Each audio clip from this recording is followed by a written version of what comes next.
The one thing I'll remember about the River Weaver and the Weaver navigation is the wibbly wobbly pontoons. Wibbly wobbly. And they're ace. The reason they're wibbly wobbly is because they're attached to big, like this one's like metal girder things, as you can see. Sometimes it's poles. And it's for when the river goes up and floods, and it means the boat and the pontoon won't float away, which is reassuring. But they are wibbly wobbly and it's quite fun, although this one's more wibbly wonky than wibbly wobbly, isn't it? Yes, definitely wonky. Anyway, hello, good morning, good afternoon, good night, wherever time it is where you are. We're still where we left you last week, which is right at the end of the Weaver navigation at Marsh Lock, or Western Marsh Lock as some people call it. So I'm keeping you all happy by saying that. And it's our last full day on the River Weaver today. Oh. And it's a bit sad, isn't it? It is a bit. Because it's been like a proper jolly. It's been an holiday, hasn't it? It's been lovely. We started right up at the other end, right at the beginning of the navigable side at Winsford, down through Northwich, through Dutton, to that lovely mooring at Devil's Garden, which is beautiful, by the way. And then we came down through Sutton Weaver, down to here by the big chemical works and Marsh Lock. Now we could go through Marsh Lock if it wasn't locked up and we have to make an appointment with the Canal and River Trust to go on the Manchester Ship Canal. But to do that, you need to fill an application form in, pay some money, pay about 73 quid, get a licence. You have to, there's all sorts of faff you have to do. So we're not going to do that. We're going to go straight on this little bit of the Western Canal, or some people call it the Weaver navigation still. So again, pleasing both of you. And we're going to go, it's only about a mile and a bit, right up to the end. And there's a bridge that stops us. And I'll tell you more about that when we get there. But we've got to get back here for 5 o'clock because we're meeting an old guy called Danny. Ooh, nice. He is steaming. Whoa!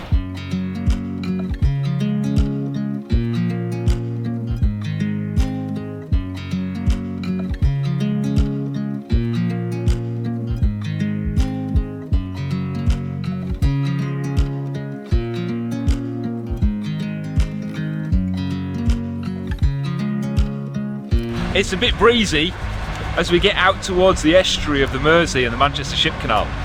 On our starboard side is that big, huge chemical factory, and it looks a bit scary. Although, see these pipes? They're like coloured. There's like a yellow one and a red one and a green one. It reminds me of Steeplechase at Blackpool Pleasure Beach, doesn't it? Yeah. Keep expecting one of these big metal horses to go riding by with some frightened kid on the back of it, thinking he's going to fall off.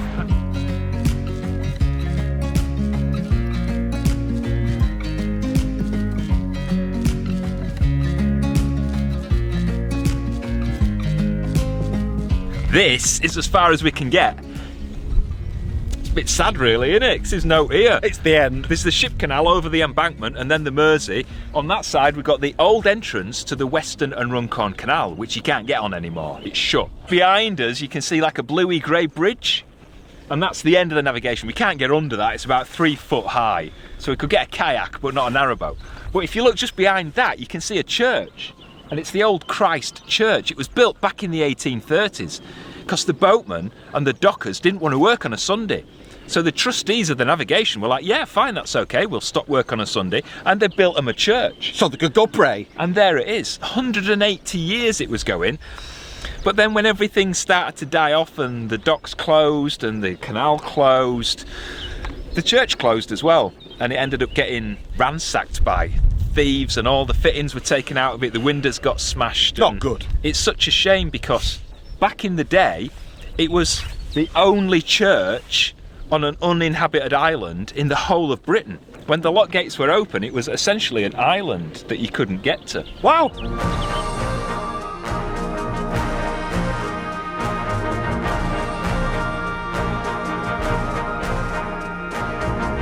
We've done a little twirly round and we're going back past the chemical factory towards Marsh Lock. I was just mentioning then when we were talking about the church, about Western and Runcorn Canal and the entrance. Well, that was the old lock and it was called Something and Runcorn, something and something. Western and Runcorn Canal entrance lock. What a mouthful, eh?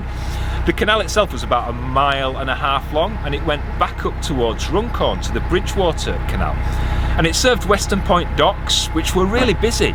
Millions of tons of cargo used to go through the docks, but only a fraction of it actually used that canal up to Runcorn. And it was closed, and in the 1960s, that was it. It was shut, and then it was filled in. But I don't know if you saw the vlog a few weeks ago. They might be reintroducing the link, not through there. No. It would go down to the Ship Canal. But check that out if you want to know more.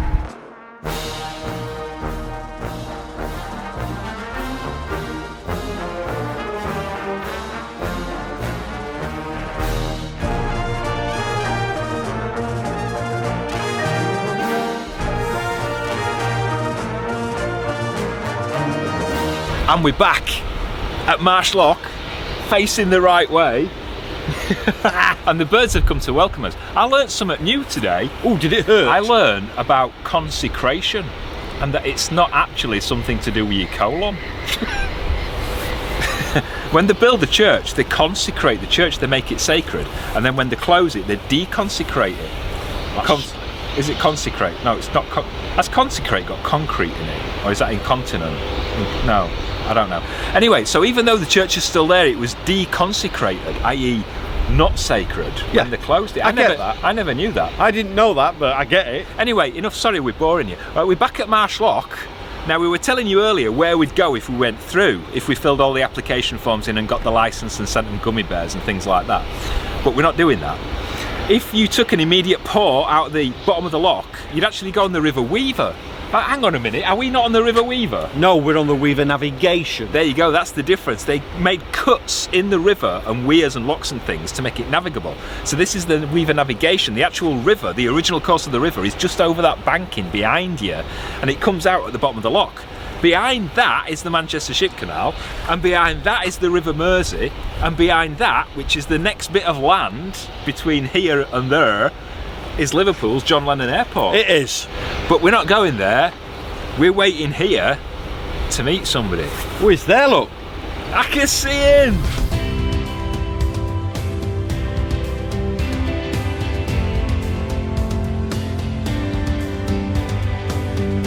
This is the Daniel Adamson, more affectionately known as the Danny. It's a steam tug that was built just a few miles up the river at Birkenhead back in 1903 to tow barges carrying cargo from the Potteries and Cheshire up to the big seaport of Liverpool. Today, it's arriving back home on the Weaver Navigation after spending the last 18 months berthed in Liverpool, and I can't wait to get aboard.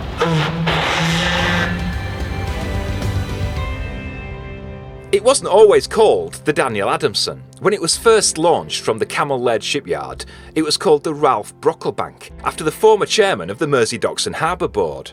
At the time, it was one of a fleet of cargo-carrying boats, but the Ralph Brocklebank also carried passengers between Ellesmere Port and Liverpool, and during the First World War it joined the war effort, helping the Royal Navy patrol the coast around Liverpool and protecting the port from attack.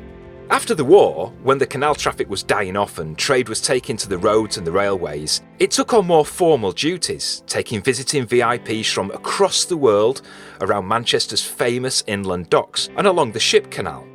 In 1936, the Ralph Brocklebank was changed to the Daniel Adamson, which is how we know it today, proudly named after the founding father of the Manchester Ship Canal. And that's where the two broad white stripes on the ship's funnel come from. It represents the Manchester Ship Canal Company's flag. With all the visiting dignitaries gracing the decks of the ship, it was given a big refit in an Art Deco style, much like the big Atlantic ships of the time like the Cunard White Star flagship, the RMS Queen Mary. Looking all lavish, it spent the next few decades carrying really important people, military leaders, princes, princesses and world leaders. After 80 years, and a change in the landscape of the Ship Canal and the docks around the northwest, in 1984 it was withdrawn from service and it was taken to the Boat Museum at Ellesmere Port. But after such an eventful life, surely this wasn't the end for the last surviving steam-powered tug.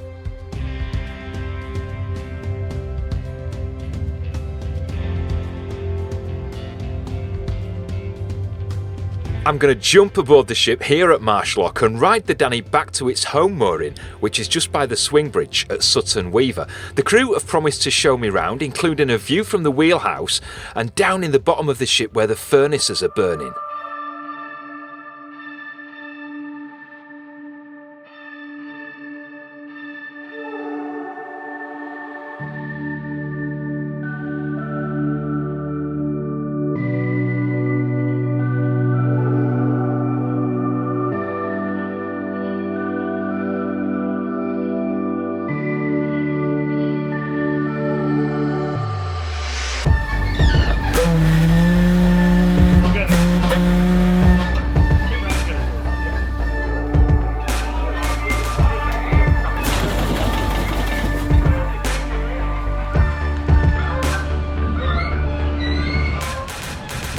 I'm not gonna lie, I feel like a kid in a sweet shop.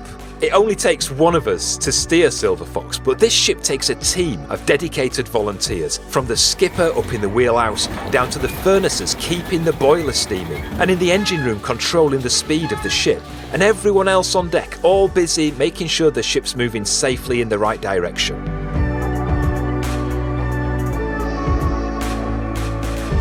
The Danny is powered by steam, and it's created in the same way as a steam railway locomotive. It's basically a big kettle. 3 furnaces burn coal, and that heats up the water in the boiler above them. You can see how much water's in the boiler by looking at these sight glasses. Now, when the steam reaches about 170 degrees Celsius, it collects right at the top of the boiler to a pressure of around 100 pounds per square inch, and then it's piped across to the engine room. There's 2 engines in here, the port and the starboard, and each one turns its own propeller. The steam comes in through the pipes from the boiler, pushes down this piston, and that rotates the crankshaft.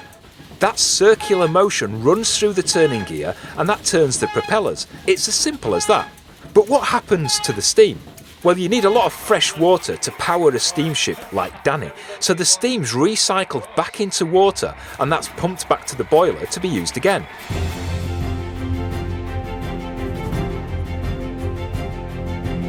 But how do they control the speed of the engine and propellers? Well, if you've ever watched Titanic, and I think I have about 10 times, you'll recognise this. It's the telegraph. There's one here and a repeater down in the engine room. And when the skipper changes this one, a bell rings down below and the crew in the engine room get the instruction to change the engine speed. It's dead simple, but really effective.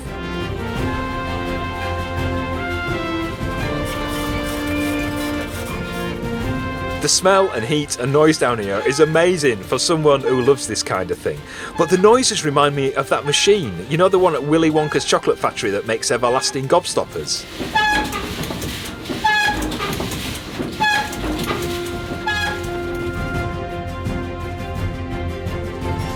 Up on the bridge, Dan's at the wheel and guiding us towards the mooring at Sutton Weaver. It feels so high up here, and even though it's the best view from the boat, you need to be eagle-eyed to anything in front of you.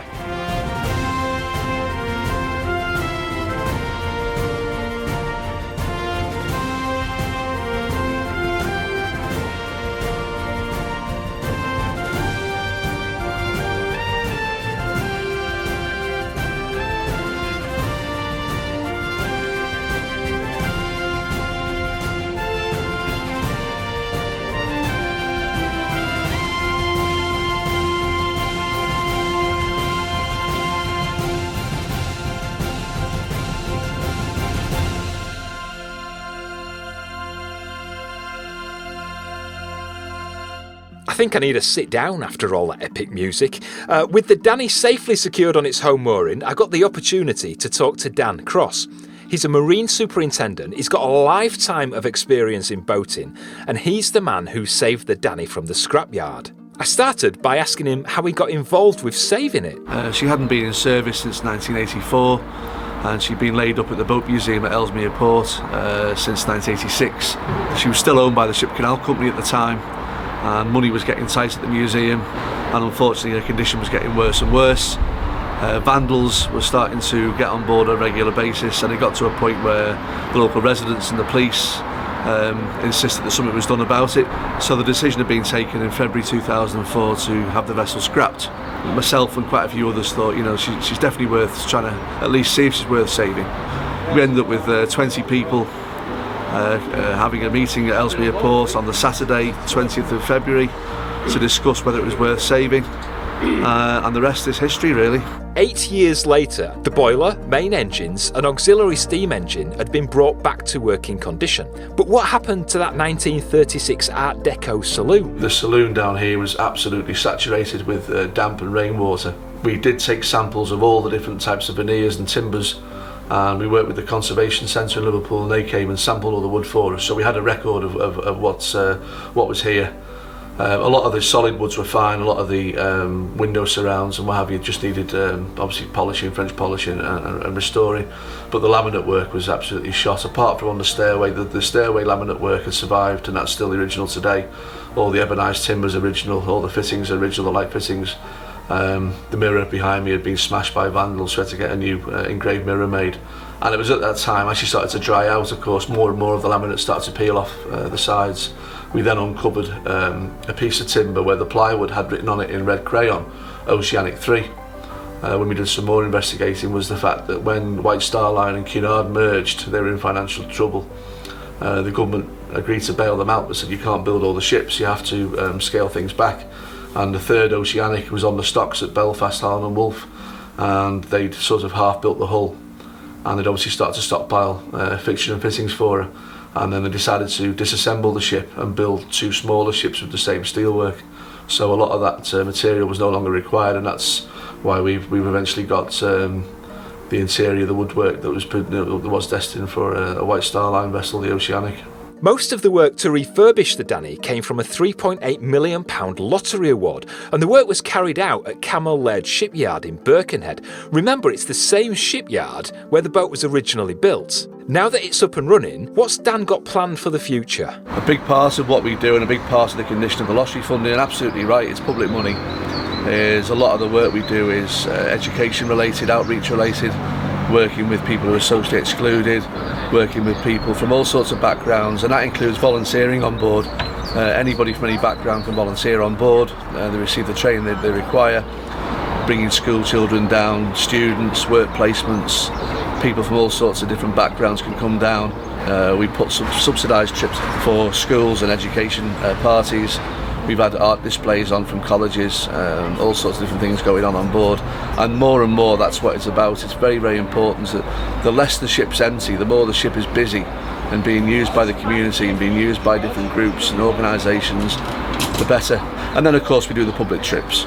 We do maybe 30, 40, 50 trips a year, up and down the Weaver, some on the Ship Canal, the odd one on the River Mersey, and that gives people a chance to come and experience what we do.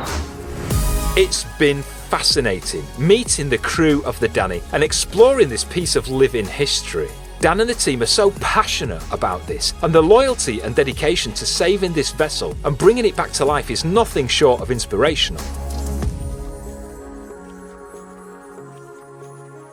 Well, that were a bit different. It's nice to have a change every now and then, isn't it?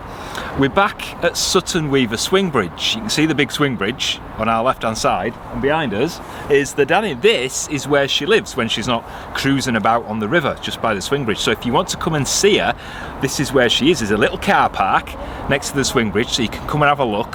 And I've put the details of the website if you're interested in having a go and going on a cruise on there, and it's in our video description.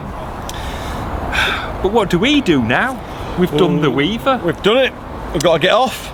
We could go back towards Anderton, go up the boat lift, back onto the Trent and Mersey and carry on. Yeah, because we haven't done that bit. South down the... Oh, well, we haven't done that bit, have we? Or we could go back to Marshlock and drop down, and I could take you up the Ship Canal.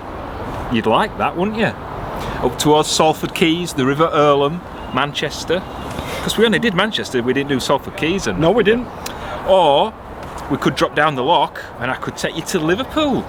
We've been to Liverpool. Ferry across the Mersey, that's an idea, isn't it?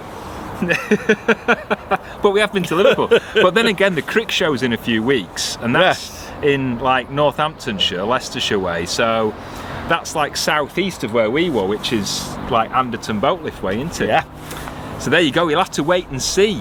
It'll be an adventure whatever we do, won't it? It's always an adventure. And I've loved the Weaver. We've met so many new friends and met so many nice, generous, lovely people. I think this river is now in competition with the Peak Forest Canal for my favourite. It definitely is, isn't it? I think Peak Forest Canal is my favourite canal, and this is my favourite river. Yeah. That sounds amicable, doesn't it? It does. Because I don't want them fighting. You don't want to upset anybody. No, I don't want trouble in the family.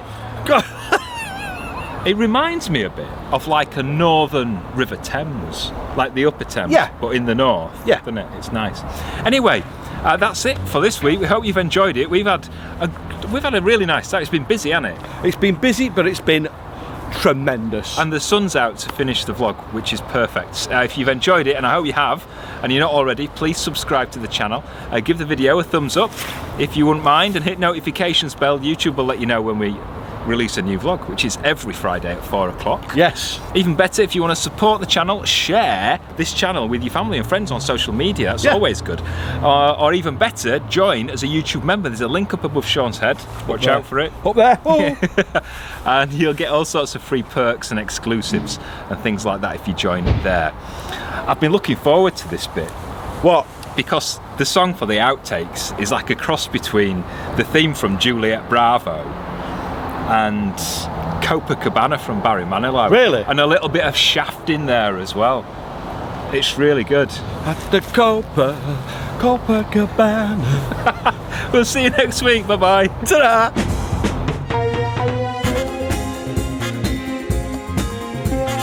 Back in a minute.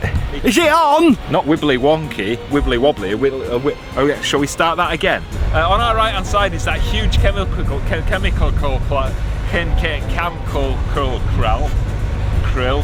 How do you spell that? Oh, lots of C's and K's. You can see an old block and it's seen better days.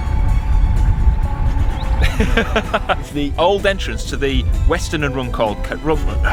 And so they went to the bosses, the trustees of the navigation, And coughed. I can feel like brewing. On our starboard side is the old entrance to the Wenken and Rustorn. What's the Wenken and It's a good job I said Wenk, innit? Wenken and Rustorn Canal. And we'll go in and... told you we weren't going to do this. He said he was going to do this in one take. No, I didn't. Yeah. I'm going to do a dance when this is all over. Carried millions of I've forgotten what I'm going to say. Hello. Inconsequent. Incontinent. No. Give it another 10 years and maybe. So it's been exercised. No, I don't understand. No, that's the devil, isn't it? That's a film in it where the girl's head goes all the way around. Wasn't she in Friends eventually? No. Was she not? No. 3 hours has turned into 5. It's not like a narrowboat. It goes the way you turn the wheel, you see. So does it bring back memories? I was a chef, not a driver.